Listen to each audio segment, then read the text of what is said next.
Mina käisin aastal 1997 Hollandis. Valik oli väga väike tegelikult, et Ameerika oli vist, või Ühendriigid olid ainuke Euroopa väline, ma arvan, mälu järgi, võib-olla oli Uus-Meremaa. Ja siis oli umbes 5-6 Euroopa riike, mida vahel siis valida sai.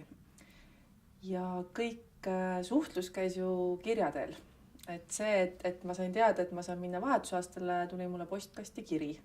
See, et ma sain teada, et ma ei lähe vahetusalastele, tuli mul ka postkast kiri. Oma vahetusperelt sain ma kirja, siis ma kirjutasin neile vastu, siis ma mõtlesin, et huvitav, kas see kiri üldse jõuab enne nendeni, kui mina kohale jõuan. Oma esimese e-maili aadressi sain ma vahetusaastal olles 16-aastasena ja vahetusaasta lõpus, sellepärast, et kusagil mais, juunis vahetult enne ära tulekut, siis juhtus selline lugu, et minu kasvupere sai endale arvuti ja minu ema töö juures Eestis sai ka endale arvuti.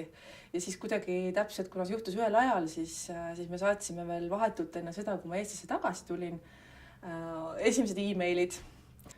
Aga tollel hetkel üks kõige traagilisem juhtum oli see, kui ma kaotasin ära 2 firmirulli, mida ma olin viinud ilmutama ja põhimõtteliselt, mida ma olin siis poole aasta jooksul, olin ma pildistanud 2 filmirullitäit pilte ja need kadusid ära.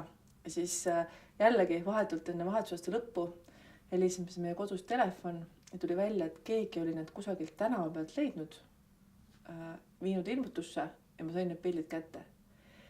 Ja kuna seal olin mina peal, siis keegi tundis kedagi ja mulle helistati koju ja ma ei saa siiamaani aru, kuidas see võimalik on, et filmirullid kaovad ära detsembris ja siis juunis keegi toob sulle fotod ära. Nii et tänu sellele mul on oma esimesest poolaastast, ma arvan, umbes 40 bitti vahetusaastast.